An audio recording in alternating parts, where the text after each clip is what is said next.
বুড়া হন আর যা খুশি তাই হন, বুড়া মানুষ কালো এইটা সেটা আমার পুরুষ মানুষ দেখার বিষয় নেই। শুধু ওরা একটু ভালো মন থাকলেই আমি, আমার যদি ভালো মন নিয়ে ভালোবাসতে আছে, বিয়ে করতে আছে, আমি বুঝবো।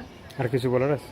না, আর কিছু বলবো না। আমি প্রবাসী ভাইদের বলতেছি, আপনারা সবসময় ভালো থাকবেন, সুস্থ থাকবেন আর নিজেদের খেয়াল রাখবেন। আপনারা অনেক পরিশ্রম করেন, আপনারাও নিজেরা যখন কোনো ছলনার মাধ্যমে পড়েন না, আপনারা সবসময় খেয়াল করবেন ভালো লোক খোঁজার জন্য আর ভালো মানুষের জন্য, ভালো মানুষের সাথে সাক্ষাৎ করার জন্য। আর প্রতিবেদন দেখলেই যে আপনারা ভাববেন সব মেয়েরা খারাপ, এইটা না। আমরা আসলে পেটের দায়ী প্রতিবেদনের সামনে আসি। প্রবাসী ভাইরা আপনারা সবাই সুস্থ থাকেন, ভালো থাকেন আর আপনাদের ভালো মতন ভালো সুস্থ স্বাভাবিকভাবে আপনারা দেশে চলে আসেন।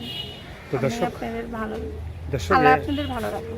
দর্শক এই আপুর কথাগুলো শুনলাম, ভালো লাগলে অবশ্যই আপনারা তার পাশে থাকবেন। সাহায্য সহযোগিতা, প্রেম, ভালোবাসা, বিয়ে শাদী যে যেটা করবেন সেটা আপনাদের একান্তই ব্যক্তিগত ব্যাপার। ভালো থাকবেন, সুস্থ থাকবেন, 5 ওয়াক্ত নামাজ পড়বেন আর দেশটাকে বেশি বেশি করে ভালোবাসবেন। যারা নতুন চ্যানেলটি সাবস্ক্রাইব করে সঙ্গে থাকবেন। সবাইকে আল্লাহ হাফেজ, সবাই ভীষণ ভালো থাকবেন।